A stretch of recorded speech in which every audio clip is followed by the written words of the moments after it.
श्री राम।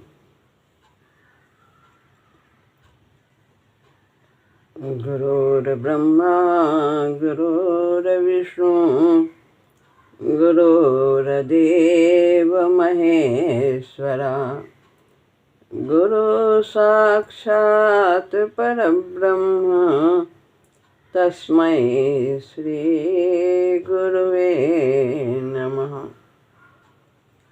श्री राम।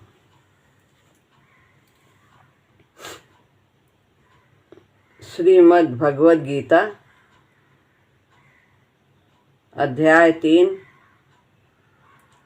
श्लोक है 31वां।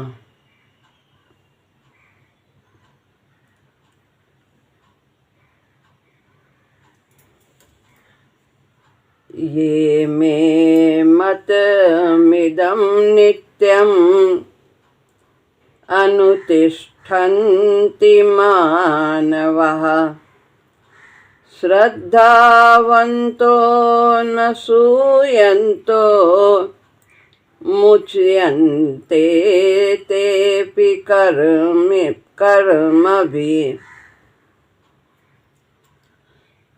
यहाँ पर ऊपर की लाइन में संधि है।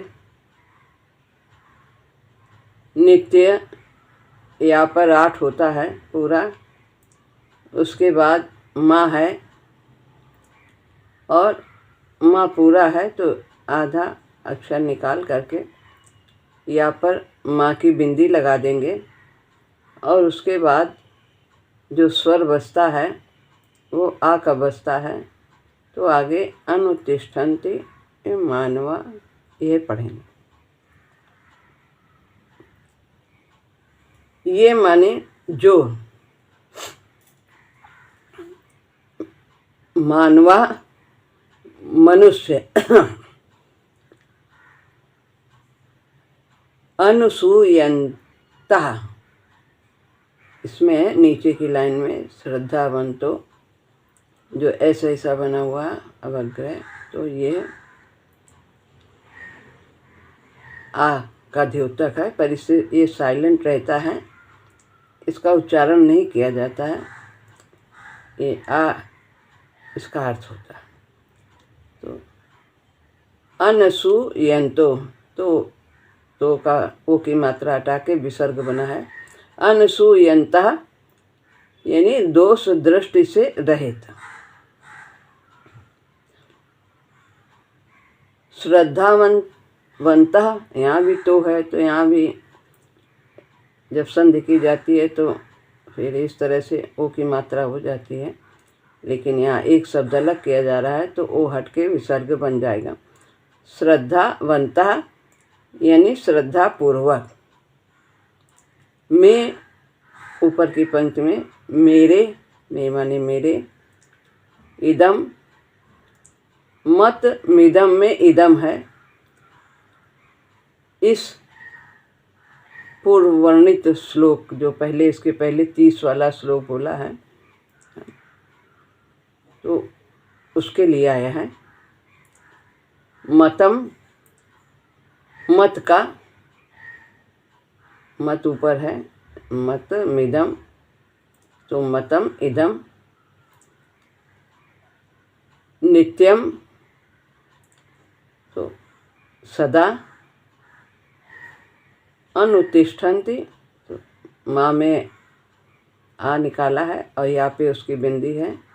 अनुतिष्ठन्ति अनुसरण करते हैं, ते वे अपि, ते अपि, ते तो वे भी,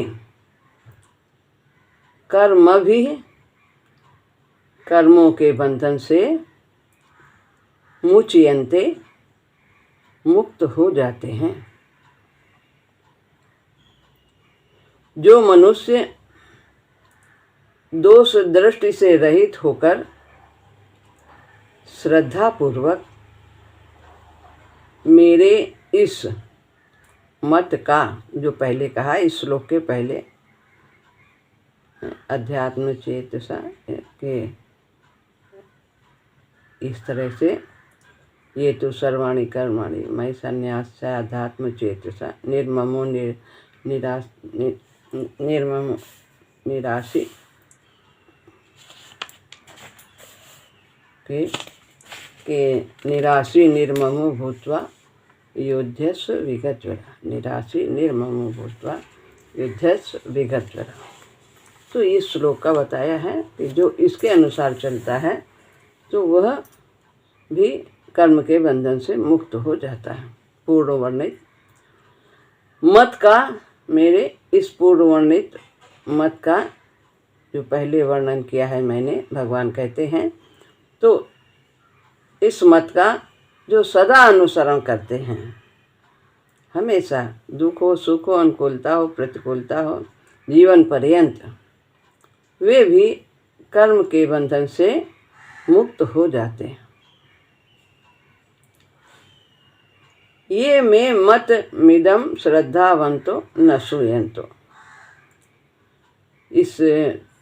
इसके पहले श्लोक में भगवान ने अपना मत बताया। अब आगे जो 2 श्लोक हैं इसमें अपने मत की पुष्टि करते हैं जो उन्होंने 30 में बताया। ये में मत मिदम श्रद्धावंतो न सूयंतो। कहते हैं किसी भी वर्ण का हो, आश्रम हो, धर्म संप्रदाय आदि का कोई भी मनुष्य यदि वो कर्म बंधन से मुक्त होना चाहता है तो उसे जो भगवान ने अभी सिद्धांत बताया है किस प्रकार से कर्म करना है, अध्यात्म चित्त को अध्यात्म में स्थित करके निराशी निर्ममो ऐसा हो करके आशा न करे कि भी किसी भी चीज़ की कामना न करे। सांसारिक कामना तो सांसारिक ही होती है, तो ममता न रखे। कल बताया था 3 चीज़ की कि जो प्राप्त नहीं है उसकी कामना नहीं करना है, और जो प्राप्त है उससे ममता नहीं करनी है, और जो नष्ट हो गया है उसके लिए संताप नहीं करना है। ये 3 बातें बताई थी। तो उसी को भगवान बताते हैं, उसी की पुष्टि करते हैं कि जो इस प्रकार से मेरे लिए सभी कार्य करेगा, मेरे को अर्पण करेगा, वह कर्मबंधन से मुक्त हो जाएगा। शरीर इंद्रियां मन बुद्धि पदार्थ कर्म आदि ये सब कुछ अपना नहीं है। इस वास्तविकता को जान लेने वाले सभी मनुष्य कर्म बंधन से छूट जाते हैं कि ये जितने भी जड़ पदार्थ हैं अपरा प्रकृति के तत्व हैं। ये शरीर भी अपरा प्रकृति का तत्व है। जो इसमें आत्मा निवास करती है वो परा है, वो भगवान का तत्व है, वो नित्य है।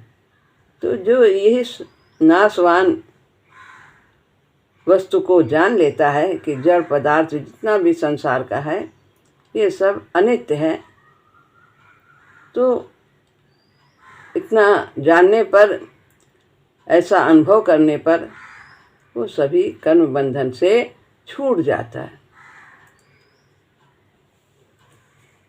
फिर ममता चली जाती है, कामना नहीं रहती है, और जो अनित्य है वो जब चला जाता है, नष्ट हो जाता है, तो जानता है एक ना एक दिन तो सबका विनाश होना ही है सब कुछ। तो इस तरह फिर उसको उसके लिए संताप भी नहीं होता। भगवान और उनके मत में प्रत्यक्ष की तरह निसंदेह शंका से रहित होकर के दृढ़ विश्वास रखना, इसे ही श्रद्धावंता कहते हैं, श्रद्धावान कहते हैं कि भगवान पर और उनके बताए हुए सिद्धांत पर प्रत्यक्ष से भी अधिक विश्वास रखना, शंका से रहित होकर के जो भगवान ने कहा एकदम सत्य, भगवान भी सत्य हैं। तो इस तरह का ये भगवान की कही हुई वाणी है, गीता एकदम सत्य है और भगवान भी सत्य है। तो ऐसा विश्वास रखना, यह श्रद्धावान कहा जाता है। श्रद्धावान व्यक्ति है ऐसा रखने वाला। ये विश्वास जिसके अंदर है वो वही है श्रद्धावान। शरीर जड़ पदार्थ को अपना और अपने लिए न मानने से ही मनुष्य मुक्त हो जाता है। ये हमारा नहीं है, ये संसार का तत्व है और ये संसार के लिए ही है, जीव का नहीं है, जीव का इससे संबंध नहीं है। तो ये अपना न मानना और अपने लिए न मानना, संसार का है, संसार के लिए, ऐसा सोचने से ये जो हमने जड़ता से यानी संसार से संबंध माना हुआ, ये मेरा है, ये मेरा है, शरीर मेरा है, वस्तु मेरी, पदार्थ मेरा, सब लोग मेरे, सब ये सब छूटना सुगम हो जाता है जब हम अपना ये शरीर भी नहीं मानते हैं और इससे होने वाली क्रिया भी नहीं मानते, कोई संबंध नहीं है। तो ये हमारे लिए सदुपयोग के लिए मिले हैं, अपना कल्याण करने के लिए मिले, एक साधन है। श्रद्धावान साधक ही सत्य शास्त्र, सत्य चर्चा और सत्संग की बातें सुनता है और उनको आचरण में ही लाता है। जब श्रद्धा होगी तभी वो सत्शास्त्रों का अध्ययन करेगा, सत्संग में रुचि रखेगा। जैसे आप सब देखिए सुबह सुबह उठ करके बैठ जाते हैं सुनने के लिए, तो श्रद्धावान ही ऐसा कर सकते। और जब सुनेंगे तभी आचरण में आएगा। करत करत अभ्यास से जड़मत होत सुजान, और रसरी आवत जाते और सिल पर होत निशान। तो बार बार का सुनना, बार बार उसी बात को हम बार बार सुनते हैं तो दृढ़ हो जाती है। जो निम्न प्रवृत्तियां उनको सीखने के लिए प्रयास नहीं करना पड़ता, वो तो हम बहुत समय से ऐसा ही करते चले आए हैं। जब जानवर थे तब भी वैसा ही, उन्हीं वही प्रवृत्तियां हमारी प्रधान थी क्योंकि उनकी आवश्यकता थी। लेकिन अब मनुष्य शरीर में सतोगुणी वृत्तियों को धारण करने के लिए प्रयास करना पड़ता है, सत्संग करना पड़ता है, सत्शास्त्रों का अध्ययन करना पड़ता है, गुरु की शरण जाना होता है, अपने आचरण में उनकी बताई हुई बातों को लाना होता है। तो इस प्रकार मनुष्य शरीर परमात्मा की प्राप्ति के लिए मिला है। अतः परमात्मा को ही प्राप्त करना है, यही हमारे अंदर एक उत्कृष्ट अभिलाषा होनी चाहिए।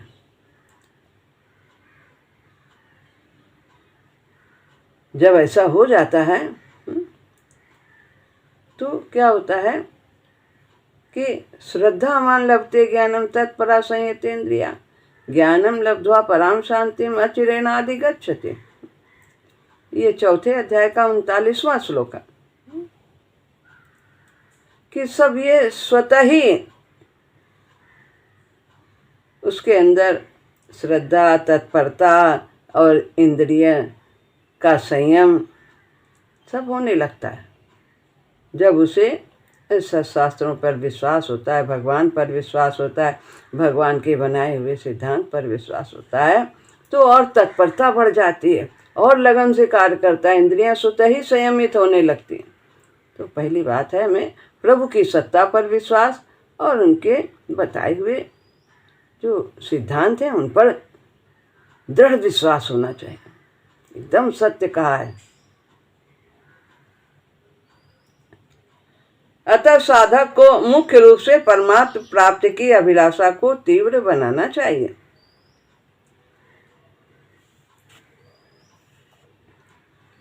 जो इसके पहले श्लोक बोला 30 वाला, जो अभी जिसकी चर्चा की थी, उसमें भगवान ने अपना जो मत बताया है उसी में कह रहे हैं यहाँ पर दोष दृष्टि न करने के लिए कहा है। अनसूया, असूया माने दोष दृष्टि रखना, और अनसूया दोष दृष्टि न रखना कि अरे खाली कर्म भगवान को अर्पण कर देंगे तो फिर हम मुक्त हो जाएंगे, बंधन से छूट जाएंगे। तो इसमें शंका करना, दोष दृष्टि करना, कमी निकालना, तो यह ऐसा नहीं होना चाहिए। भगवान तो हमारे लिए एकदम सुगम रास्ता बताते हैं। हम सब उनके प्रिय बच्चे हैं, संतान हैं। तो वो चाहते हैं कि सबका कल्याण अवश्य हो और बहुत सुगम रीति से हो। भगवान को पाना कठिन नहीं है, लेकिन यदि हम भगवान की बताई हुई बातों पर विश्वास करते हैं तो ये बहुत सुगम कार्य हो जाता है। गुण में दोष देखने को असूया कहते हैं। अच्छी चीज़ है, उसमें भी कमी देख रहे हैं तो ये असूया यानी दोष दृष्टि से युक्त होना, और अनसूया होना चाहिए कि दोष दृष्टि से रहित होना चाहिए। इसीलिए यहाँ पर कहा है कि जो मैंने कहा है इसके पहले श्लोक में, उसमें दोष दृष्टि साधक को नहीं रखनी चाहिए, दृढ़ विश्वास रखना चाहिए। जैसे किसान बड़े विश्वास के साथ जमीन में बीज बोता चला जाता है कि जरूर ये उगेगा, एक का अनंत गुना होगा, बहुत होगा। लेकिन अगर वो डरे कि ये सड़ जाएगा, पता नहीं हो कि ना हो कि ना हो, तो फिर वो पूरे बीज भी नहीं बो पाएगा, आधे बचा लेगा। तो विश्वास के साथ वो बीज बोता है। ऐसे ही हमें भगवान की बातों पर दृढ़ विश्वास होना चाहिए।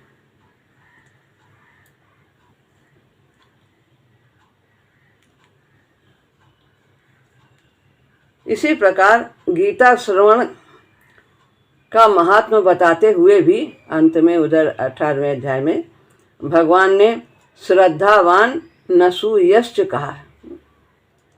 18वें अध्याय का 71वां श्लोक है। तो श्रोता के लिए श्रद्धा युक्त और दोष दृष्टि से रहित होने की बात कही है। उसमें भी यही बात कही। जो साधक है, दो बातें होनी चाहिए कि पहले श्रद्धा हो और दूसरी बात है कि दोष दृष्टि नहीं होनी चाहिए। ये दोनों हमारे किए कराए पर धूल डाल देती है, महाराज जी कहते हैं।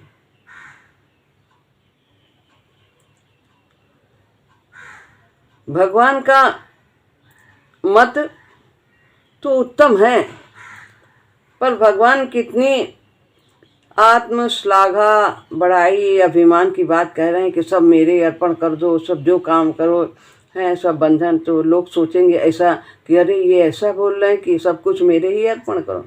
तो ये तो अभिमान की बात ऐसा सोचने वाले सोच सकते हैं जो नास्तिक बुद्धि के।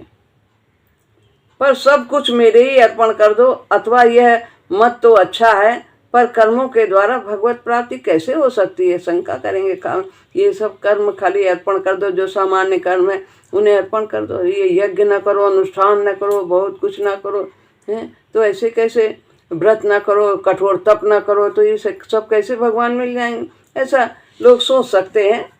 तो ये है जो कर्मकांडी है।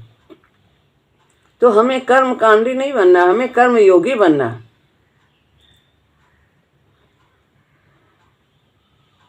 कर्म तो जड़ और बांधने वाले होते हैं, आदि आदि भाव आना ही भगवान के मत में दोष दृष्टि है।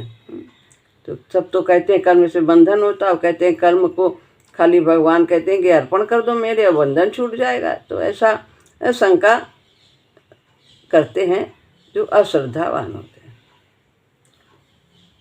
साधक को चाहिए कि भगवान और उनके मत दोनों में दो दृष्टि न रखें।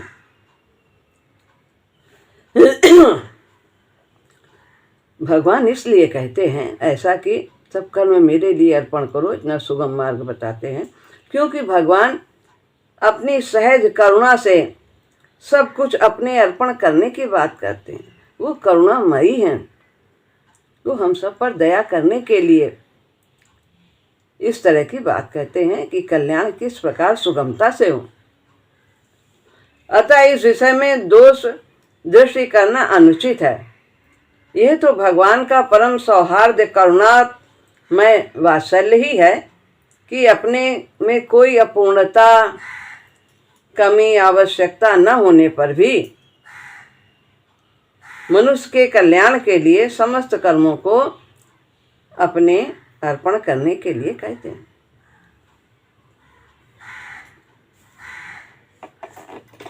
भगवान का मत ही लोक में सिद्धांत कहलाता है। भगवान कोई श्रेष्ठ पुरुष ही जब महात्मा जो बनाया है, जिसका अनुभव वो जो कोई मत बताता है, वो सिद्धांत कहलाता है, क्योंकि वो उसने वैसा अनुभव किया है, प्राप्त किया है। भगवान कहते हैं, गुरु जी ने कहा कि मैंने इस प्रकार से किया है, तुम लोग भी इस प्रकार अपने को सर्वस्व, अपना सब कुछ उनको अर्पण करके वो आप भी भगवान को पा सकते हो। सब कुछ उनके चरणों में अर्पण करना है, उनका है, अपना न मानना। एवोल्यूशनरी आउटलुक ऑन लाइफ में लिखा है, मास्टर ऑफ एवोल्यूशन।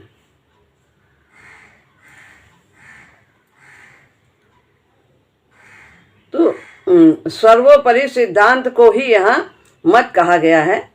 भगवान ने अपनी सहज सरलता एवं निरभिमानता के कारण सर्वोपरि सिद्धांत को मत नाम से दिया है। और ये मत कैसा है? ये तीनों काल में एक जैसा है, रहेगा एक जैसा, इसमें कोई परिवर्तन नहीं आएगा। जो कहा है भगवान ने कि सभी कर्म मेरे लिए करो, अर्पण कर दो मुझे, तो इसमें कोई भी फर्क नहीं आएगा। इस प्रकार करते हुए व्यक्ति अपना निश्चित रूप से कल्याण कर सकता है हर काल में।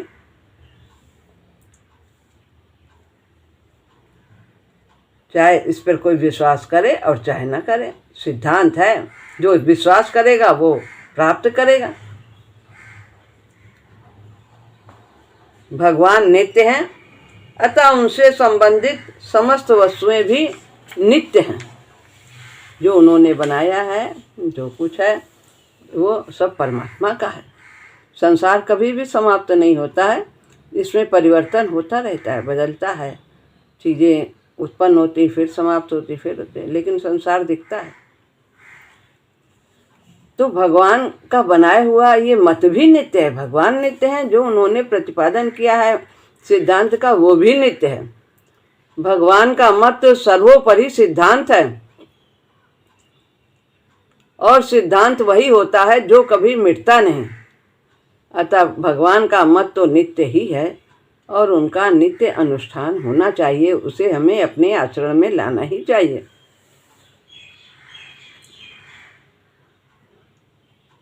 भगवान का मत क्या है और उसका सदा अनुष्ठान कैसे किया जाए। अब यहाँ बात होती किस प्रकार से हम करें। मिली हुई कोई भी वस्तु अपनी नहीं है, यह भगवान का मत है। सब कुछ मिला है, शरीर से लेकर सब कुछ, ये सब प्रकृति का है। संसार भी प्रकृति का ही कार्य है। इसलिए जीव की प्रकृति से एकता नहीं होनी चाहिए, जीव की परमात्मा से एकता होनी चाहिए। शरीर की एकता संसार से है, प्रकृति से संबंध है, लेकिन जो चेतन है उसका चेतन से ही संबंध है, परमात्मा से ही संबंध है। अतः ये वस्तुएं व्यक्तिगत अपनी नहीं है, इनके उपयोग का अधिकार व्यक्तिगत है। ये हमें अधिकार मिला है सबको कि हम इनका उपयोग कर सकते हैं, सदुपयोग करें।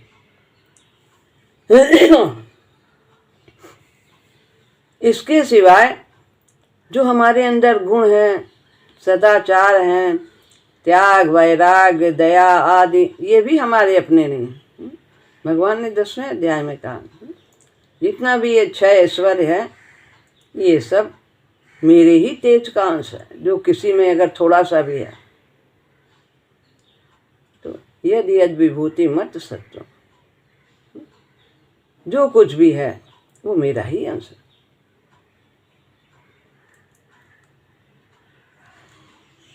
ये दैवी संपत्ति अर्थात भगवान की प्राप्ति की संपत्ति होने से भगवान के ही है। ये दैवी संपदा भगवान का ही गुण है सब, जो ये मनुष्य में है। इसे अपना नहीं मानना चाहिए। इनको अपना मानने से तो अभिमान होता है और ये आसुरी संपत्ति हो जाती है।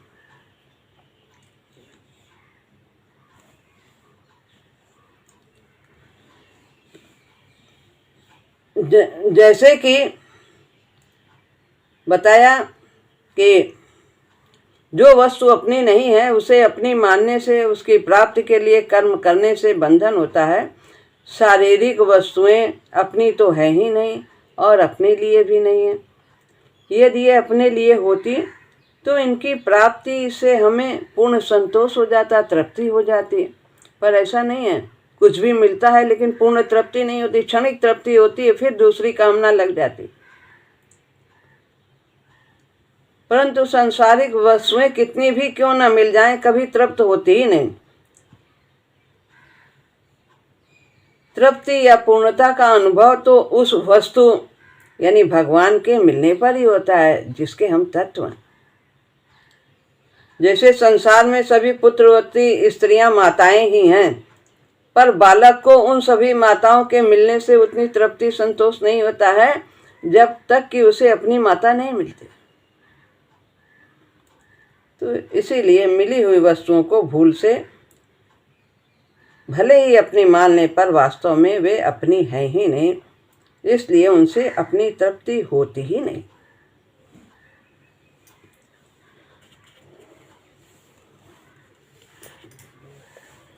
शरीर आदि प्राप्त वस्तुओं को न तो हम अपने साथ लाए थे और न अपने साथ ले जा सकते हैं। यहीं कहीं छूट जाएगा, यहीं प्राप्त होता है। तथा वर्तमान में भी ये हमारे से प्रतिक्षण वियुक्त हो रहे हैं, अलग हो रहे हैं, क्षीण हो रहा है, शरीर बदल रहा है। वर्तमान में जो ये अपनी प्रतीत होती है वो भी सदुपयोग करने अर्थात दूसरों के हित में लगाने के लिए ऐसा हमें लगता है कि ये हमारी है, तो यह सदुपयोग के लिए मिली है। ये ऐसा हमें लगता है कि ये हमारी है। तो ये क्यों ऐसा भाव आता है? क्योंकि इसका हमें दूसरे के लिए उपयोग करना है। प्रभु ने इतना अधिकार दिया है कि हम इसे संसार के हित में लगाएं। अतः हमें प्राप्त वस्तुओं का सदुपयोग करने का ही अधिकार है, अपनी मानने का नहीं, जिसका एकमात्र उद्देश्य अध्यात्म तत्व की प्राप्ति का है। ऐसा साधक यदि गंभीरता पूर्वक विचार करे तो उसे स्पष्ट रूप से ये समझ में आ जाएगा कि मिली हुई कोई भी वस्तु अपनी नहीं होती है, प्रत्युत बिछड़ने वाली होती है। शरीर, पद, अधिकार, शिक्षा, योग्यता, धन, संपत्ति, जमीन आदि जो कुछ मिला है वो संसार से ही मिला है और संसार के लिए ही है। तो यहाँ पर साधक को न तो कोई वस्तु अपनी माननी है और न ही कोई कर्म को अपना मानना है। इसीलिए गीता में कहा है कि 3 अध्याय के 9वें श्लोक में यज्ञार्थात् कर्मणो नेत्र लोको एवं कर्म बंधना। यज्ञ के अतिरिक्त यानी कर्तव्य कर्म के अतिरिक्त यदि कोई भी हम कार्य दूसरा करते हैं वो सब संसार में बंधन का कारण है। तो यज्ञ का तात्पर्य है केवल कर्तव्य कर्म, कैसे? निष्काम भाव से। यही हमें करना। भगवान समस्त लोकों के महान ईश्वर हैं, सर्वलोक महेश्वरम। ये 5वें अध्याय के 29वें श्लोक में कहा है, भोक्तारम यज्ञ तपसाम सर्वलोक महेश्वरम। मैं ही सभी यज्ञों का भोक्ता हूँ, तपों का भोक्ता हूँ, मैं ही सबका ईश्वर हूँ, सभी लोगों का।